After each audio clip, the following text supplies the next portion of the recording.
Imagine a company that buys high-performance computers, different sizes, different capabilities, and then handles everything for them. Power cooling, physical storage, and even security. Now, instead of you owning and managing these computers on your premises, they give you access to them over the internet through a website or a platform. This is what we call a virtual machine. A virtual machine is essentially another computer, but it's hosted and maintained by someone else, freeing you from the responsibility of managing the hardware. The hosting company takes care of things like power, cooling, and security, while you focus on using the machine. Hi, my name is Omolo, and welcome to Osego Codes, where we break down tech concepts into simple, relatable explanations. Now, when we talk about Azure Virtual Machines, we are referring to these hosted machines provided by Microsoft Azure, giving you the flexibility and power of cloud computing. And in this video, I will explain what Azure VMs are, how to set one up using the Azure Portal, and how to access it via SSH. Let's get started. Now, all you need to follow up this tutorial is a Microsoft Azure subscription. And if you're a student, you can always use the Microsoft Azure for Students that will give you a free subscription and free resources for your use. Now, when you log into your Azure portal, I'm already logged in, you will have all these quick resources here that you can use to create a service. Now, in this case, we want to create a virtual machine. You can use the search bar here and type virtual machine, or click on create a resource here, and this will give you a list of all the resources on Azure. And the first thing here, and the first resource we have here is virtual machine. Click on virtual machine, and then that will bring you to this page that will allow you to provide the details of the virtual machine. So first thing we want to provide here is the subscription. Which subscription are we using? I want to use my subscription that is Microsoft Azure sponsorship. And then the resource group. Resource group here, you can either use an existing resource group or create a new resource group. So I'm going to use an existing resource group that is CS test. Once that is done, you need to provide the virtual machine name. In this case, I want to call it VM test. And then you have to ensure that it's checked here to know that it's validated. And then the region, it is always advised that you choose a region that is close to you. Now in this region, I'll just choose South Africa because that is the closest region to me. So I'll click on Africa, South Africa North. Availability options, I don't need any availability since this one is just for test. So I'll just give it no infrastructure redundancy required. And then security type, I'll just give it a standard security type. Now the image of the virtual machine, I want to use the latest Ubuntu version, that is Ubuntu Server 24.04 long-term support. And if you want to use any other image, just click on the drop-down here and then choose any that you want to use. We have Ubuntu 24, 22, and other images like Windows Server, Windows 11 Pro, and anything. So I want to click on Ubuntu Server 24.04. You need to note that the prices or the pricing for your virtual machine will be varying based on the image you select. For example, Ubuntu is open source, and so there is no additional cost for the license. But if you pick on something like Windows 11 Pro, there will be a license that you have to provide, and that will be charged for, hence increasing the price for your virtual machine. So let's click on Ubuntu Server, and then we are using 64. And then the size, let's use the minimum size here that we have, which is actually the standard one. Version 3, 2 virtual CPUs, 8 gigs of memory, and the cost is that. And then authentication type, I want us to use SSH public key. So ensure you click on that. And then the username or the user of the virtual machine, I want to give it a name. Give it any name of your choice. In this case, I want to name it Osego. And then SSH public key source here, we have generate a new key pair. So I want us to generate a new key pair, and this is what is going to allow us to access this VM from either a terminal or any SSH agent. Okay, and then you can leave everything as it is, just use the key type to be RSA SSH format. And then the key pair name, you can leave it as default or just give it a new name. Usually it will take part of the name will be derived from the virtual machine name that you provided up here. You see we name it VM test, and if you check at the key name, it is VM test key, so you can leave it as it is. And then on public inbound ports, you can allow some ports through, which will give you an opening for you to access that VM. So click on allow selected ports and only allow 22. That is enough for you to access the VM. Then click on review and create. The review and creation will run a validation to ensure that all the parameters you provided, all the details you provided are okay.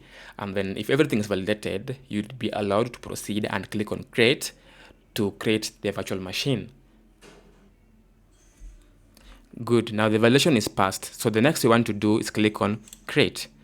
Now here you will be given another pop-up or a model that will ask you to download the private key and create the resource. Now this private key is the key or that has all the permissions that will allow us to SSH into our virtual machine. So click on download private key, but ensure that you save it to a known location where you can trace it, because once you create it, you won't be able to access this private key from the portal again. So click on download private key and create the resource. Click on that. So once it's downloaded, it will ask you to give a location where you want to store it, save it, and then go back and it will create the VM. So in this case, I want to save it here. In this folder, we have Osego, documents, then Azure VMs. Click on save. Fantastic. After saving, click on return to create a virtual machine. Now you can see on the notifications tab here or an icon here telling us submitting the deployment. So you will see the progress of the creation here. Once complete, you'll also be shown here. Now deployment is in progress. Now you'll give it time to deploy, and then it will tell you it is succeeded. Then you go to the resource. Great, as you can see, our deployment of the VM is complete, and now we can click go to resource to see the details of our virtual machine named VM test. So here you'll be able to see the public IP, which is what we are going to use in conjunction with the private key to SSH into our VM. So it is good. The next thing I want to do is just copy the public IP, copy on that, and then I'll launch my terminal. So in my terminal, remember we are using SSH to get access to our VM. So I'm in the directory where I saved the permission of the private key. Let's see the content. Fantastic. Now you see we have the VM test key.pem here. Now this is the private key that we're using. So to SSH into our VM, you just use this command, SSH flag I, and then the name of our key, which is VM, and then provide the username. Remember our username I provided as Osego at, then the IP, public IP address of our VM. That way. But this will give us a problem because we need to actually change the mode of our private key. So let me just type yes, but you will see the problem that we are having. Now you see the problem is there's a warning because this key is unprotected. Now to protect this key, we need to use this command right here. Change mode 400 of what? VM test key. That is okay. After doing that, then you're going to run our command again. Now, the command that I've used here, this one, only allows the user or the owner of the private key to view its contents, but you can't edit, you can't write to it. That is only permission that is the only modification that is made to that private key. And so let's go back to the initial command that was to SSH into our VM. Press enter. Fantastic. And you see that now our virtual machine and allowed us to gain access into it. And you can see now we have Osego and the machine is VM test. Remember the name of our virtual machine is VM test. So from here, you can also see what we have here, like system load is 0.17, memory usage 3% and everything. And you can also see the image of our virtual machine, which is welcome. And then we have Ubuntu 24.04.1 long-term support. So something that you can do right now is just maybe install what we call install Node.js to ensure that we have something ready to run JavaScript applications. So first, I will update the package manager using sudo apt update, and then I will then upgrade it. I will look for any upgrades that we have. And how do I do that? I will do that using sudo apt upgrade. Almost good.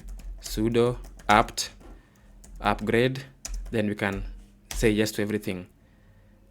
So that will upgrade everything. And then what we want to do is to install curl. So see, curl is what allows us to maybe access the internet from our command line.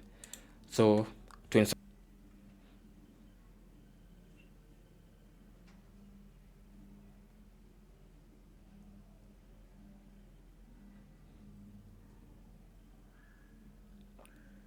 almost complete, done, and then we wait for everything to be back to the terminal.